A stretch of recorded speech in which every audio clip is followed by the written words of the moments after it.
Welcome to the Landscape Architecture Hyde lecture. Tonight, thank you for joining us. I'm very excited to have the opportunity to introduce Karen McCloskey. Karen has degrees in both architecture and landscape architecture. She has an undergraduate degree in architecture from SciArc in Los Angeles and a graduate degree from the Harvard Graduate School of Design in landscape architecture. She's currently an associate professor at the University of Pennsylvania, where she teaches in the graduate program of landscape architecture. She and her partner, Keith Vandersijs, have a very exciting award-winning practice, PEG Landscape Architecture, that really is pushing the envelope on digital fabrication and modeling, which I think simulations, which you'll see tonight as part of her lectures. She's published widely, and she recently has published a new book that you can buy from Routledge. It's called Dynamic Patterns, Visualizing Landscape in the Digital Age. So I'll give a slight pitch for her book, and her lecture will expand on elements on the book as well as other questions related to methods and digital practices in landscape architecture. So Karen, thank you so much for traveling to Omaha and Lincoln, and welcome to Nebraska.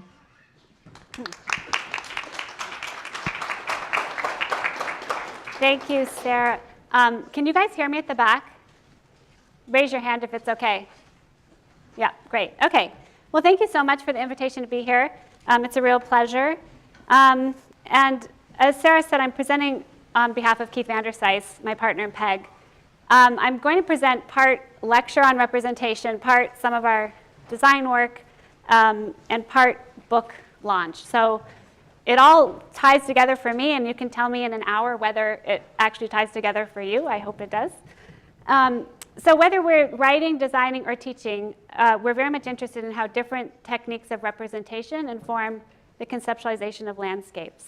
And new forms of digital media are central to this exploration. So I'm going to spend a lot of my time talking about changes to our toolkit. Just curiosity, how many landscape architects are in the audience, architecture students? Okay. My lecture is really geared more to the landscape, but I hope that this also makes sense to the other disciplines who are here, and thank you for coming. So the expansion of our tools and techniques fits into this broader interest of ours, which is the topic of pattern. And that fits into a conceptual shift that's described very well by philosopher Carey Wolf, who says the framework of system environment has replaced the categorical division of nature and culture. And because patterns are relational, they're not housed in things, they're only housed in relationships among or between things, they're very much conducive to this reformulation.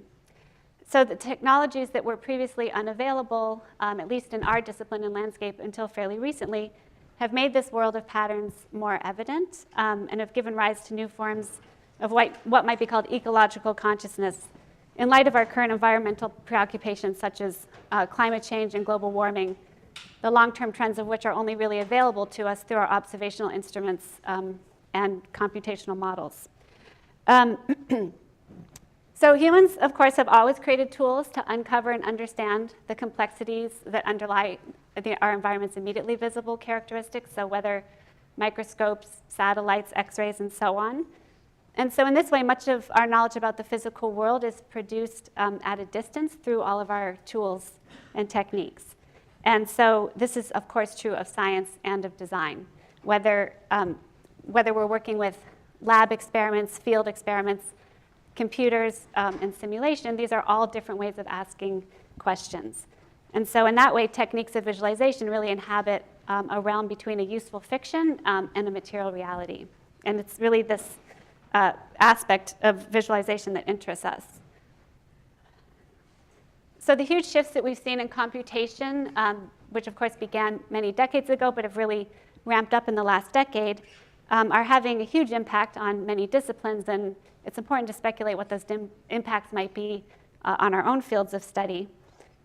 Certainly the ability of computers to process and model increasing amounts of information has greatly expanded our ability to understand dynamics of processes.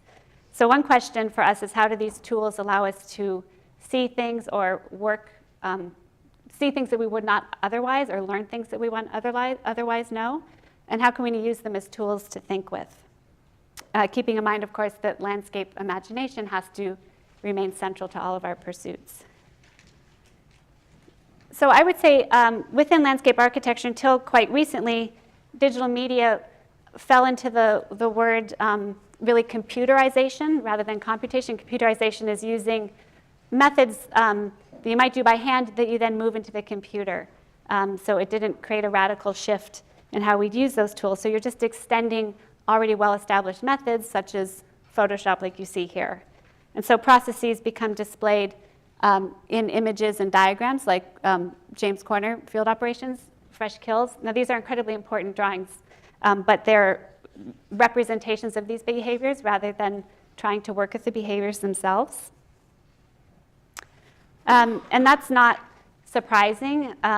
It's evidenced through the history of representation. When a new tool or technique is introduced, it tends to mimic what has come before it. So this has happened. It happened in architecture in the 1990s, where it was assumed that CAD would just produce faster AutoCAD drawings, faster working drawings. It certainly does that, but of course we know it does much more. Historian James Ackerman wrote the same thing about photography, that when the camera was first invented, it followed painting conventions. So it doesn't, the introduction of a new, the emergence of a totally new technique doesn't immediately translate into a new mode of imaging. And so that's what's happened in landscape architecture in terms of digital media. Not surprising that it's following these well-established methods. Photo collage and montage, again, the image itself is not so different whether you were to cut and paste this by hand or do it through Photoshop. We, of course, also use planimetric mapping with GIS. So again, I'm not critiquing photomontage or Photoshop or GIS, but it is surprising that landscape architects, having been the pioneers in GIS 45 years ago, that not more has been advanced in the digital realm. I think we've fallen a bit behind other fields in that regard. Everyone knows Ian McHargue? Yes? So of course, the first use of digital media in landscape architecture was transferring McHarguian methods to result, to GIS to result in a greater capacity for data analysis. I'm just curious, do you guys use a lot of GIS in the program here? Yeah. But even vector-based GIS uses, pre-classified two-dimensional geometric entities. So part of that limitation in developing new modes of visualization is certainly technological. It's only recently that the type of software and hardware more conducive to modeling processes has become practicable for designers to use as non-experts. It's a very recent development. The limitation is also partly ideological. Some claim that compared to manual methods, digital representation results in the loss of a drawing's qualitative aspects. Obviously, I've been highly selective in my choice of responses to this survey, but I was a little disappointed in 2014 to see a survey about sketching versus digital, as if you have to choose. But I think when digital media are believed to be deficient, it's only when they're compared, when they're used to replicate hand-drawn counterparts, rather than looked at for their own inherent capabilities. So even the last quote on the screen, which you could say is very supportive of use of computers, assumes that creativity just comes from within a person, and that the tools themselves are not able to foster new ways of seeing. But I think it's really impossible, looking at the history of representation, to assume one mode of representation is any more creative or imaginative than any other. Jonathan Crary, who's an art critic, I really love his quote. I'm going to read it. He says, "Whether perception or vision actually changes is irrelevant, for they have no autonomous history. What changes are the plural forces and rules composing the field in which perception occurs. There never was or will be a self-present beholder to whom a world is transparently evident." And so that quote brings me to the topic of simulation. I don't know if you're familiar, landscape students, with the journal we produce out of Penn Design, LA+. Keith and I edited the issue, came out last fall, on the theme of simulation. So we just bring together scientists, artists, philosophers to write on the topic, the thematic of simulation, which of course has a long legacy historically within art, architecture, and landscape architecture, simulation has been understood in relation to a distinction between a model and its copy or an original, and that original often being nature. So in the two examples on the screen, the one on the left is mimesis in terms of appearance, right? It's a point cloud model, but it looks like the landscape is trying to represent. And the one on the right is mimesis in terms of behavior. And I'll give you a gold star. How many in the younger crowd know where that image on the right comes from? Anyone? Say it. Yeah, okay, good. So at some point, someone's not going to be able to answer that question in the audience. They'll know I'm old and I have to stop showing that. So Pong, yes, first very slow video game. So the word simulation has carried with it historically negative connotations. It's to feign or to pretend or to give false appearance to. And so if you remember Philosophy 101 and the allegory of Plato's cave, all the way up to recent to like Baudrillard's simulacrum, it's really a way of masking reality. It's a screen of signs over reality. But the other definition of simulation has less sinister implications, and that's the imitation of the behavior of some situation by means of an analogous situation. Aristotle believed mimesis was an important instrument for acquiring knowledge. So you can study a real-world target at the level of process and behaviors rather than appearances. So I'll give you, I'm sure, examples that you might be familiar with, but just to make evident what I'm saying. Everyone's familiar with models, which can represent in very different ways, be made of very different things. We can have mathematical models of natural laws and behaviors. And so most common in design are physical scale models, basically downsized copies of what they represent in the world. And so a simulation is simply an action performed in a model to really understand behavior. And physical scale models can be used for simulations if they're built for such purposes. Does anyone work with models, physical models for simulation here?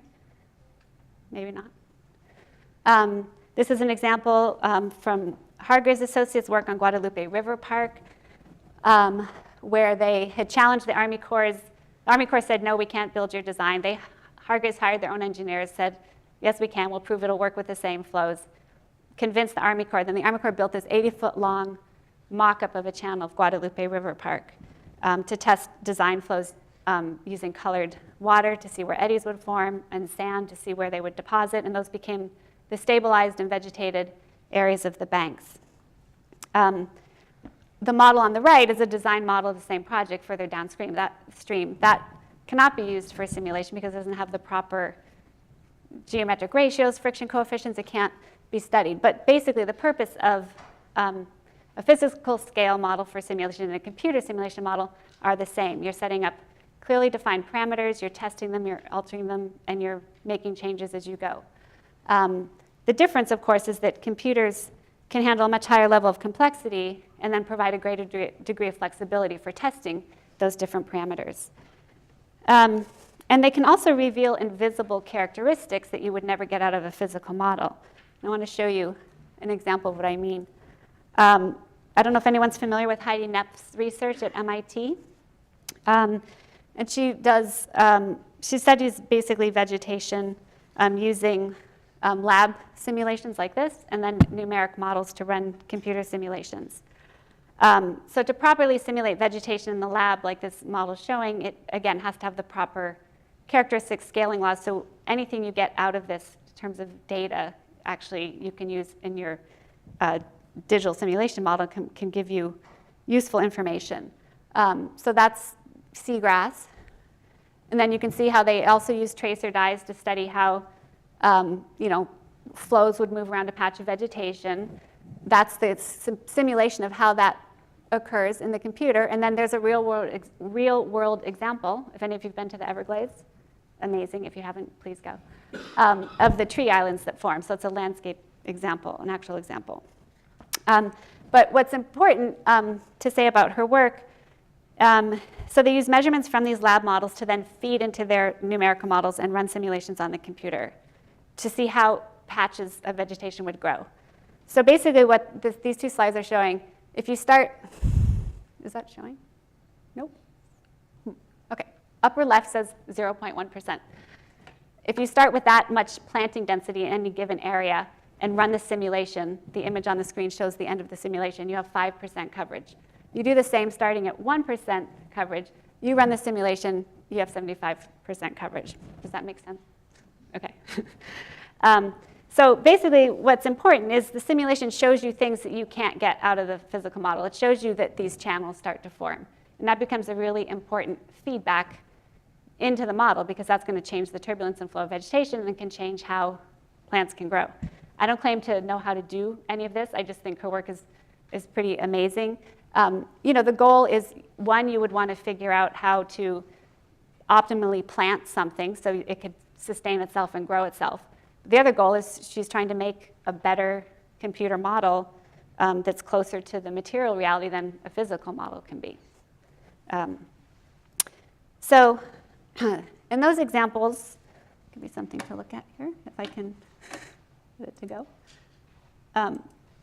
So in those two examples, Heidi Neff's work, Hargrave's, you can still trace back to an origin, and you can still build physical models of part of it, right? You can trace the simulation back to reality. And that's a simple enough idea until you start talking about modeling complex systems like climate.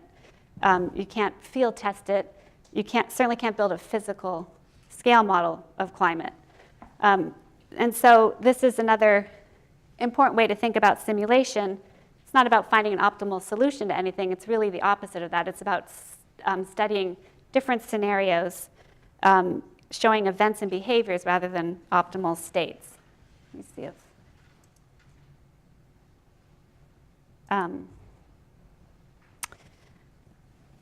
And so really, I think this can enable designers to engage in feedback between analysis and design. Are any of you familiar with the Illuminating Clay Media Lab? And I don't know if any other schools are using this. Do you have anything like this here? Basically, it's a real-time feedback. They're changing the topography. It's reading it. It's recalculating all of the flows. It's just a really great way of having people learn about landscape topography, water flow through these real-time simulations. Only fairly recently has the development of these kinds of tools, especially when we're talking about fluid dynamic modeling, visual programming like Grasshopper. These things have all only recently made this kind of study available to designers without an in-depth knowledge of the calculus and the code, because most of us aren't programmers or computer scientists. So in that way, I think that such tools can help designers develop more intuitive ways of learning, of understanding the relationship between form and process. And there's a quote by Lawrence Halpern I love here.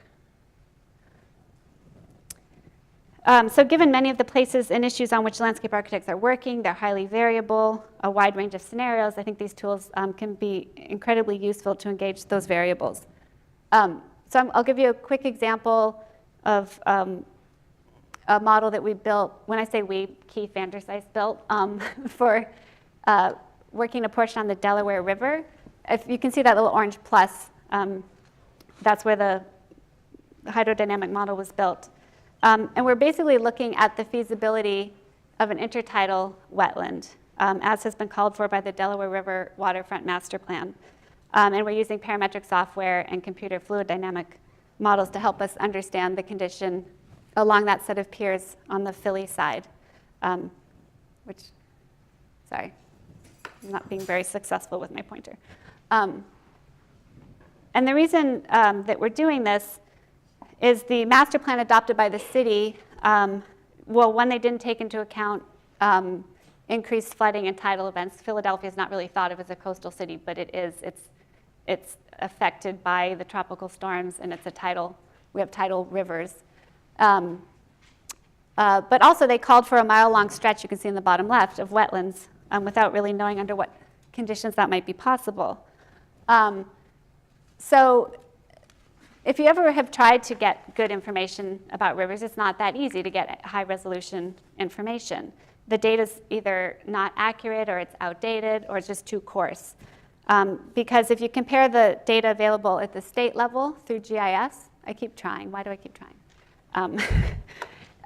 Which is the topo, and then the bathymetry, which are the dots that you can get from Army Corps or NOAA, you'll see that whole kind of stretch of shoreline is missing. And that's, of course, not unique to the Delaware River because rivers are mapped primarily for navigation, so you're going to have that missing piece of information, which makes it hard to think about how you might intervene with any specificity looking at wetlands. So, I mean, this is another point that these lines in the landscape are really constructed through our modes of representation, like what tools can be used to glean topography, what can be used to glean LiDAR. They're housed in different jurisdictions.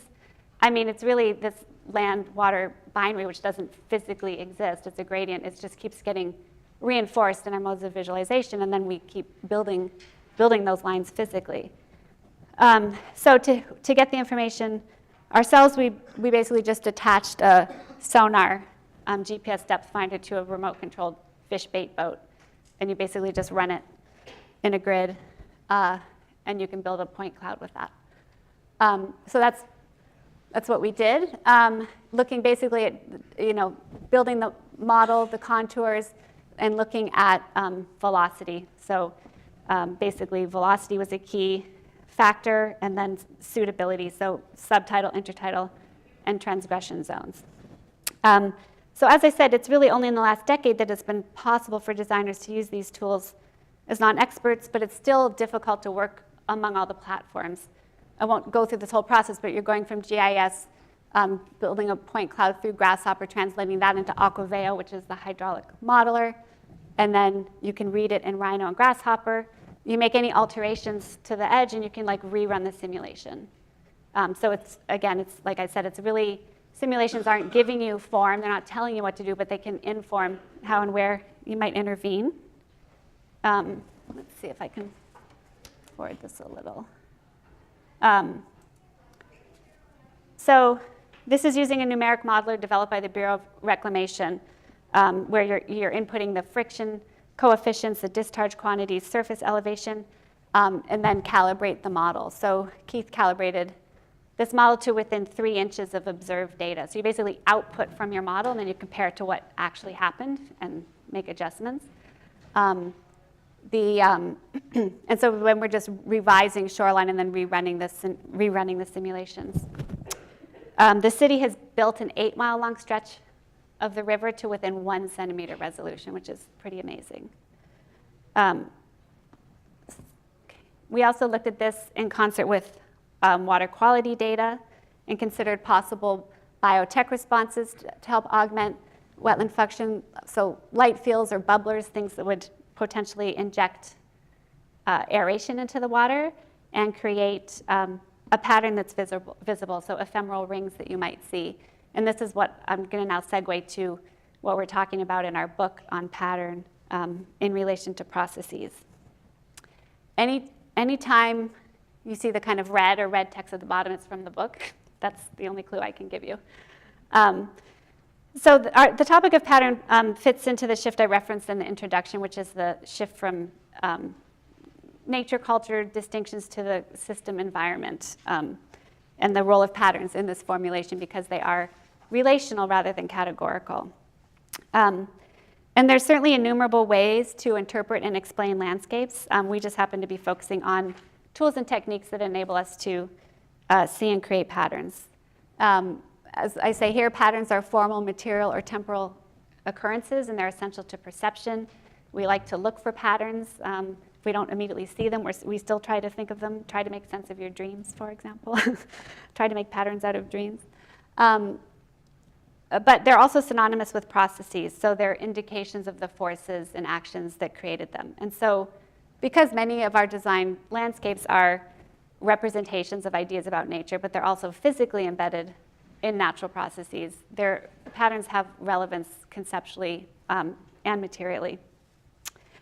And then as the tools and techniques used to measure natural processes change, that changes how our knowledge is produced.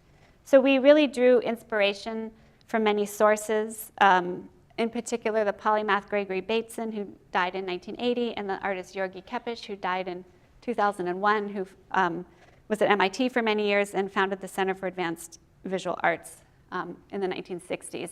That eventually kind of morphed into the Media Lab. But basically, both Kepish and Bateson argue for the importance of pattern recognition as a way to engage environmental relations. And they were writing and practicing at a time when systems theory was really emerging as a powerful conceptual framework. And even though that framework originated over 70 years ago, it still has a lot of relevance, and I'd say increasing relevance of late.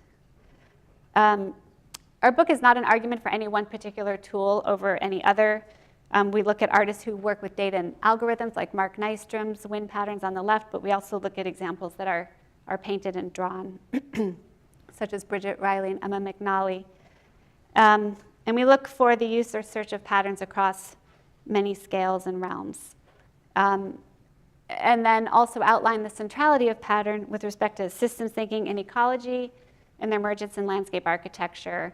One of the key moments was kind of Downsview Park competition, which I can't believe I'm saying was almost 20 years ago now. I don't know how many of you are familiar with the competition, but the systems and ecology language permeates all of the design schemes. And our book is definitely not about the science of ecology or application of ecological principles to large-scale design, such as landscape ecology, which is also about pattern finding. That work has been well covered by others. I don't know if you're familiar with Simon Bell's book on pattern and process. It's great. But still, the various approaches to pattern finding and forming that we see in design today cannot really be understood apart from the influence of systems thinking, which entered into landscape architecture largely through the field of ecology. So we do trace a little bit of that. There's 3 thematic chapters in the book. In this chapter on topological patterns, we look at how processes that influence form are geometrically and parametrically modeled. And that includes underlying organizations and rules that we see in natural patterns. So you can pull out patterns within patterns that you see in these spiral studies. And so patterns can certainly be produced by using predetermined geometries, but they can also be formed by structuring relationships. So this is showing Hans Jenny's work with fire and sound. With sand and sound, and Kepich's work with fire and sound. So they're really looking at how dynamic patterns form just by using vibration. And in terms of landscape, this can be helpful. I just showed you the kind of simulation, trying to visualize environmental factors such as air and water flow, which aren't so easy to describe with conventional forms such as contours to show topography. So in Keith's digital fabrication seminar at Penn, they look at generating pattern as these structuring of relationships, forces and flows. So that's what you're seeing in the top image, and then the bottom image is a different kind of pattern. That's a modular-based pattern. So that could be something like a construction unit that might be used to help structure the top image, but they don't always have to be used together. So I'm going to quickly show you 2 examples of how we've used these 2 kinds of patterns. So that is the flows expressed as gradients, and then modularity as a second kind of pattern. This was for a design build project for a stormwater infiltration trench in North Philadelphia, basically collecting water from a parking lot and a roof. You can see it kind of there's a lot of vacant property in this area of the city, and I don't know if you can see the Google image of it there, but I think I'd like to tell you how we came about the site process. Let me see how I'm just doing so far. Okay. So we looked at Green 2015 plan, which is trying to target 500 acres to become stormwater capture. Philly has a huge problem with overflows of raw sewage into our rivers. And so they're looking at all the sites that are quarter acre or larger that are vacant. So we wanted to know how many sites, of 42,000 vacant properties in Philly, how many are under quarter acre. And with GIS, we found out that there's 41,000 of them, which is a third of all vacant land in Philly. So that's a lot of land that could still be used for stormwater capture. And then we needed other criteria to call that down to start to think about where we might test this out. So we looked at exposure and engagement, just because if you were going to do a specialty infiltration trench, be visible to more people. So we just looked at adjacencies to bikeways and bus stops, major roadways. And then engagement was within a mural. I don't know if you're familiar with Philly's mural arts program. It's well-known arts programs. So we looked at proximity to mural arts, which are these beautiful paintings on buildings, and then within school, proximity to schools. And that, kept narrowing it down. So we found a number of neighborhoods and eventually settled in North Philadelphia, where a community development corporation was working, so they could work with us. That's the fast version. So that's the site. So we basically just modeled, this is done through Grasshopper, and modeled water quantities. And what's great about parametrically enabled software is they're quantitative and qualitative, and that you're designing at the same time that you still have the water volume information in there. So you can test, it's design testing, but you have the quantitative numbers and also the qualitative effect of having drawings that show maybe an effect of water or filtration more so than a contour. So the bottom left was a test of an early version of a surface. That's a CNC milled plaster model. The bottom right is a scale study model of how we might build a geocell for the surface. So standard geocells, they're everywhere in the landscape. They're geometrically uniform. That's what we see on the left. We basically made it into a double wall configuration on the right. We built it indoors and then brought it to the site. And that was so we could control percentages of grass and gravel and kind of work with how the grass gravel would infill and have an expression of that flow. So it's a conventional trench, which is basically just gravel separated by geotextile, and they're either just gravel surfaces or lawn surfaces. We're just mixing the gravel and lawn on that very top layer to express something. The top layer doesn't do much more in terms of function as a conventional trench, except we put some of the grassier areas, larger cells, to capture some of that sediment before moving to the gravel. But otherwise, it is a conventional trench. And so you can see expressing that flow pattern on top. And that was a design build project we did with students. Again, we were using, I'm going to have to go through this one really fast, but this is for Taichung Park competition, which we did not win, we lost. Catherine Malsbach and Philippe Rahm won it, and it's under construction right now. I don't know if you're familiar with their project. But we basically looked at rain infiltration under different rainfall scenarios coming from the adjacent roadways using these flow visualizations. And as I said, the parametric software can join the quantitative and the qualitative. So before we invented contours in the 18th century, this is how we drew topography on the upper left, Hatcher drawings. So they really give you that effect of shading and relief, and that's really what we think some of these drawings can do, kind of express that aspect of it. So Stan Allen did the master plan. You can see on the right these large circles of infill for new development. And then the sliver is what was left over for the park competition for an old airport site in Taichung. And so we wanted to play off that strategy of circle. So we used those previous flow visualizations to distribute a series of circles, which you can see in the bottom left. And those become the holding basins or catchments for water. Taiwan is really feeling the effects already of climate change in terms of the vast oscillations between drought and deluge. And so we really wanted to use pattern to kind of index that volatility and be able to show those extreme vacillations. So basically, we did a self-similar branching geometry of ellipses, which provides the overall circulation organization for the park. And then the circles are the ones that are prone to the most vacillation. So these can become huge, like holding basins during these deluges.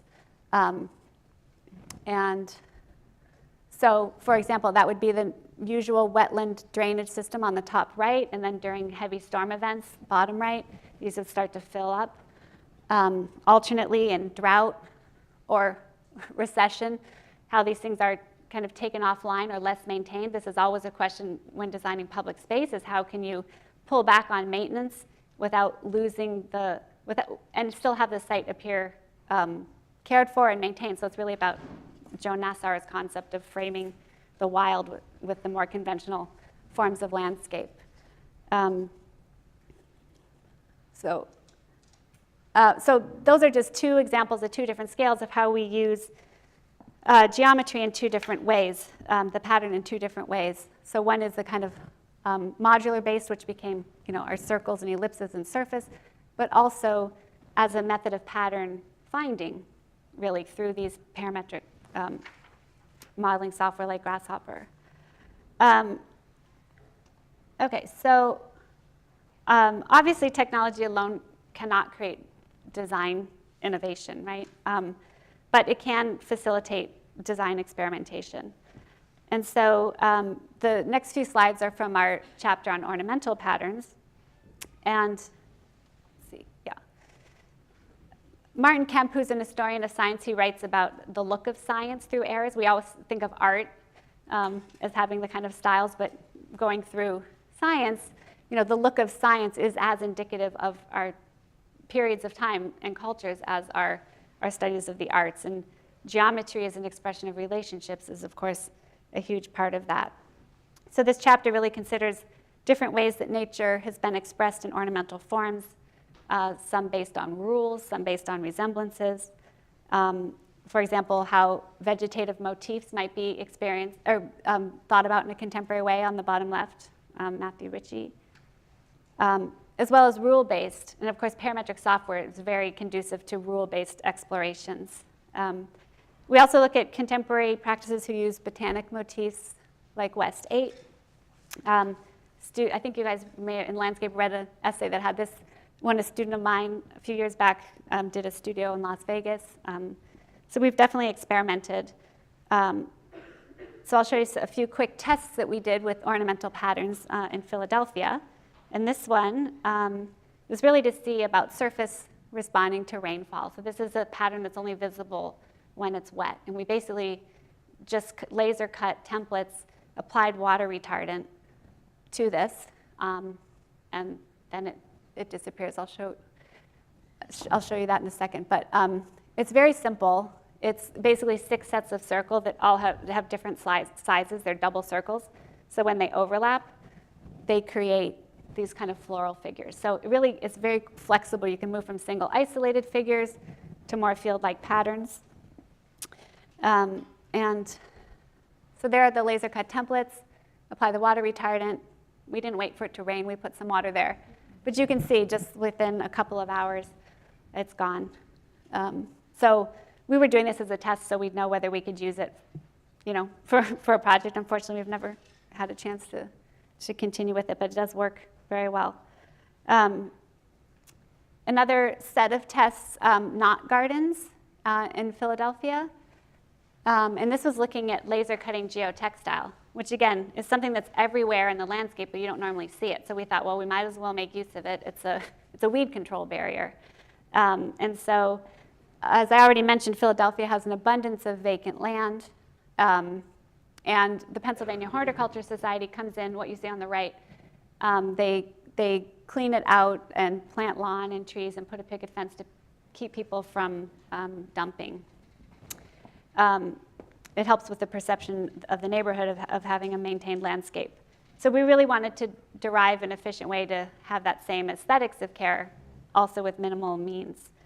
And so we played off the traditional knot gardens, right? 16th and 17th century, very intricate geometries. So we just created a grid of circles that scale in size.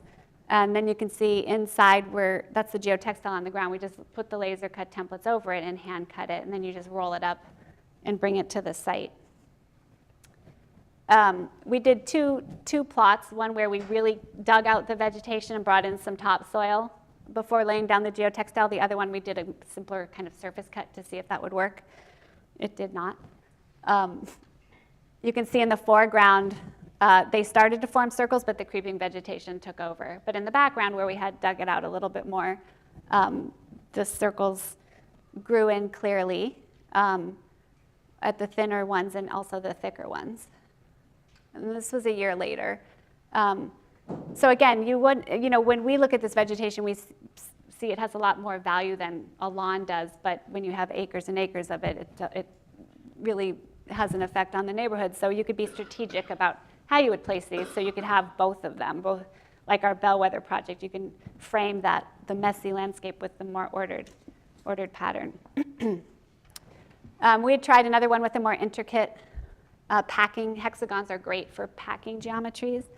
And we're more efficient with our templates because you could just cut sets of them and rotate them around a central hexagon and move down the fabric. This one, unfortunately, got run over by a mulch truck, and it did not have a chance to fully grow in, but it works. So anyway, okay.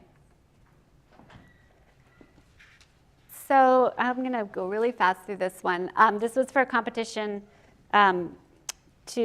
we won this competition for emerging New York architects quite a few years ago, but it's still relevant to our work today in terms of what we're trying to bring up with this. It was for an ideas competition for renovating the abandoned High Bridge aqueduct, which was the first aqueduct to bring water into New York City from the Croton watershed all the way down and used to dump it into Central Park.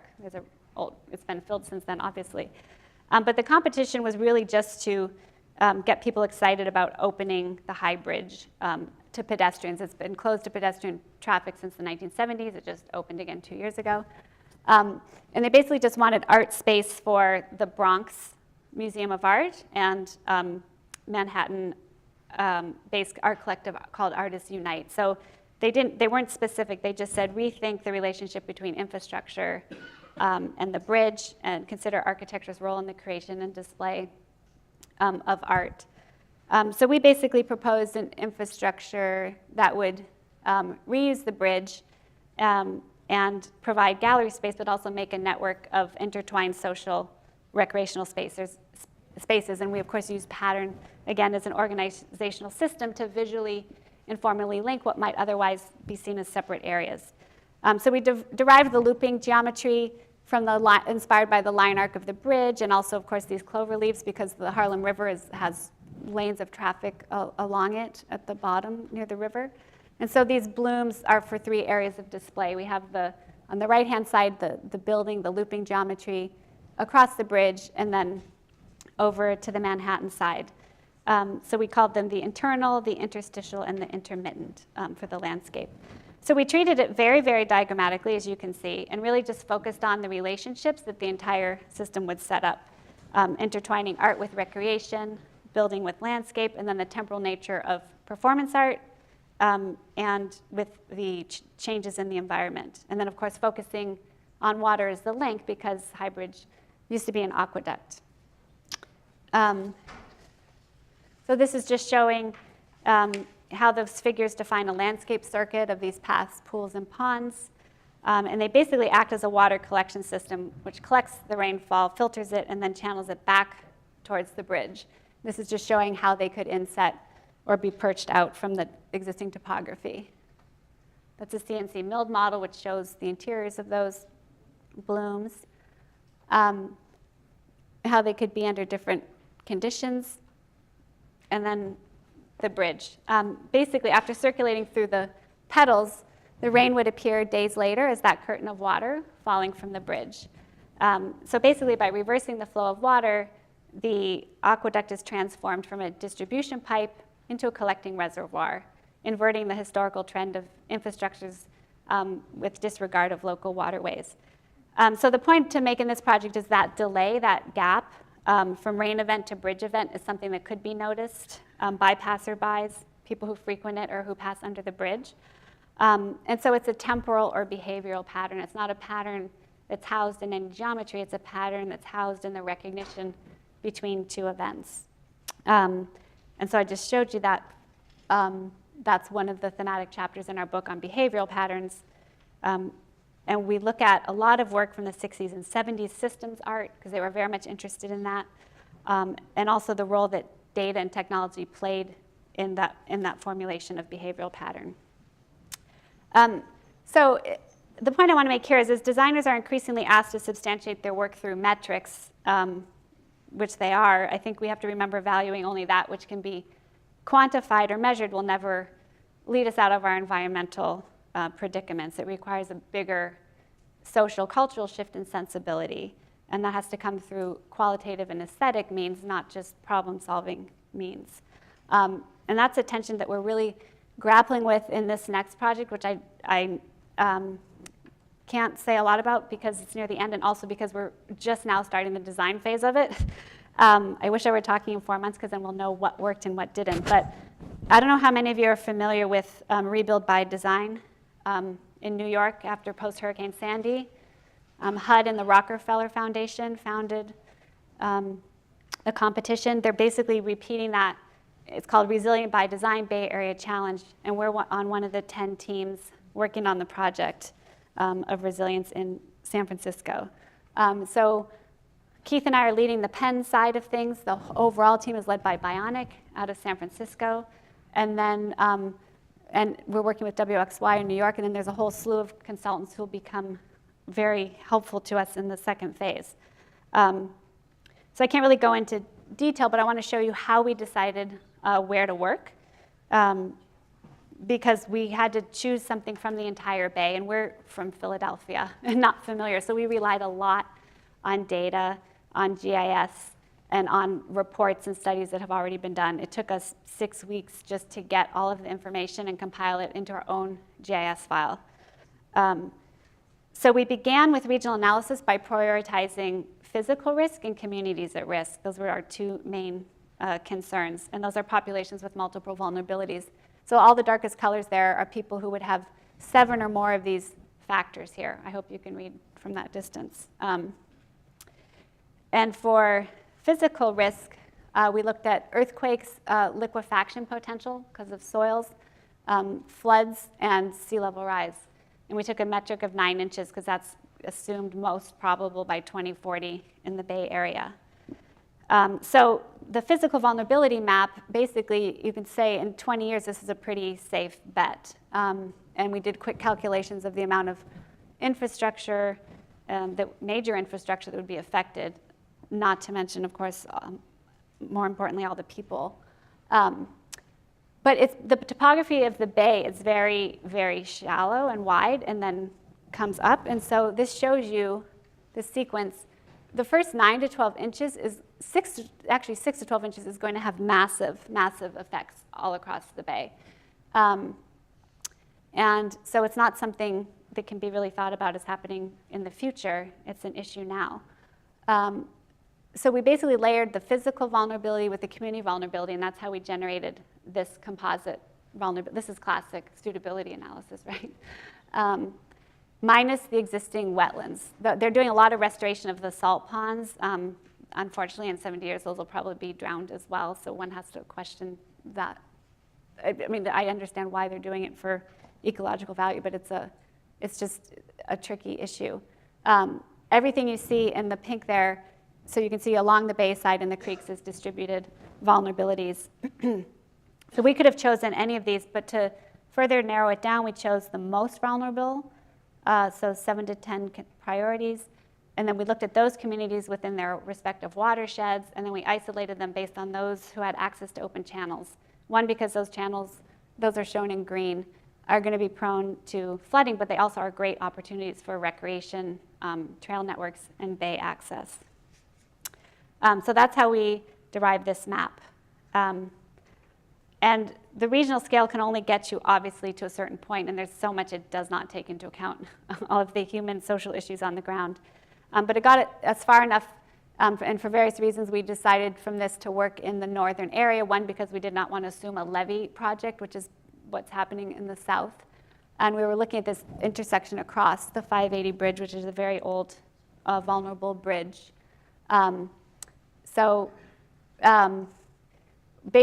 We did designs for part of this, but those designs will mostly be put to the side now, and we're just starting to meet with stakeholders. But what I wanted to say about this is that the phase 1 was about 10 teams making proposals. We said we wanted to work on this. This was a diagram. We gave them the areas. And for the final, we presented San Rafael, because that's where we decided we wanted to work. And we just got paired up with San Rafael, the whole city. So we're looking at stakeholders from all groups.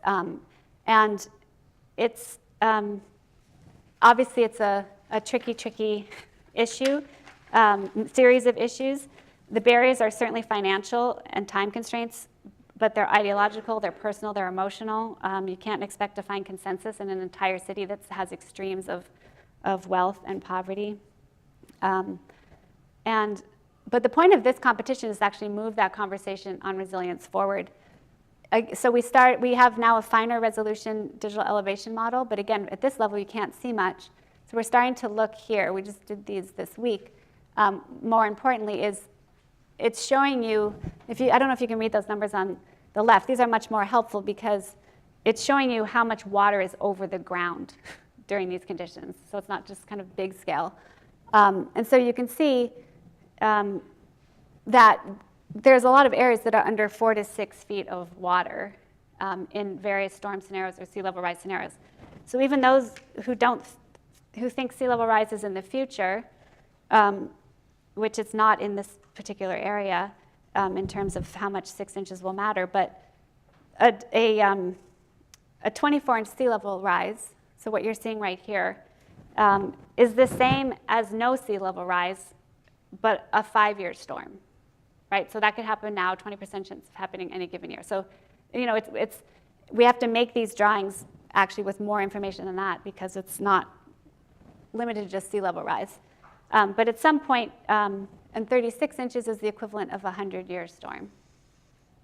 So you're talking about a lot of people under a lot of water. And then at some point, you're just having, if they did choose levees here, you're just having a lot of people living below sea level rise. So we're going to have a Dutch New Orleans situation, which a lot of people don't want. But what I wanted to say about this is how we, to go back to Lawrence Halpern's quote, how we visualize or fail to visualize complexity and change means that we rely on these concepts of stability or predictability. And so in this way, fusing simulations and scenarios can be a way to engage people in thinking about the complex interplay of factors. And I think computation can certainly mean more quantification, and there's definitely those going down that route of like it's all economics just presented that way. But I think that the tools can also help us visualize change over time. And importantly, it's not about the expert walking in with a plan or master plan. It's really our expertise is in the visualization of many scenarios, and you're using it as a learning tool, a two-way learning tool, because they know about the bay and what they need, and much more than I do. So it's really about that, being able to convey to others that variability. So I guess I need to stop talking. So I'll just close by saying that the pattern recognition that Bateson and Kepish argue for is an aesthetic framework, and they realized aesthetics was not a superficial concern that shrouds something more fundamental. It's the means by which you come to understand those conditions. And so I think a lot of these new tools that have become available, it's to understand what they mean for our field and practice, certainly, but also to engage people with new sensibilities through these different visualizations. Thank you. Sorry, it's kind of rushed. I know everyone has to go at 5, but or now. But I'm happy to answer any questions, or I can, if some of you have to leave, I can wait here and she'll throw something at you. A microphone. A microphone. Or I can wait here and you can come ask me questions. Does anyone have a question right now? Or yes.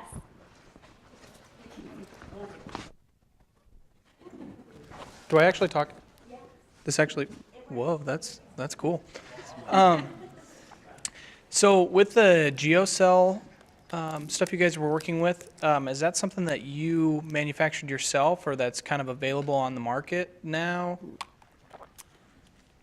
No, it's not a pre-made product, so I guess it's cheating to call it a GeoCell because you can't go buy it. We made it we cut flat strips of a corn-based polymer that's used in the packing industry. It's like a biodegradable material that I don't think it's used for landscape, but we tested plastics, typical plastics, petroleum-based plastics for cutting, and we tested that for cutting. Part of it we did build out of the regular plastic, and then the rest of it we built out of the corn-based. It was the same. Corn-based was a little bit more brittle, not quite as flexible, so you couldn't bend it as closely, but so no, the answer to your question is no, it's not available as a product. Is it something that you saw as like, does it really stand the test of time, or was it more? That did not stand the test. It could stand the test of time. It doesn't.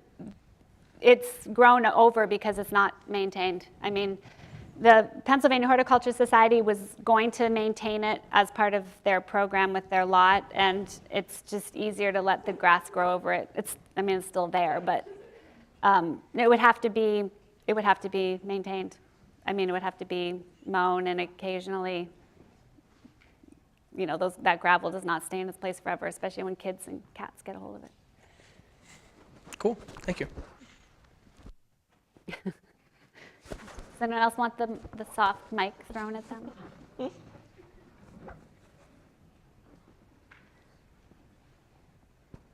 No?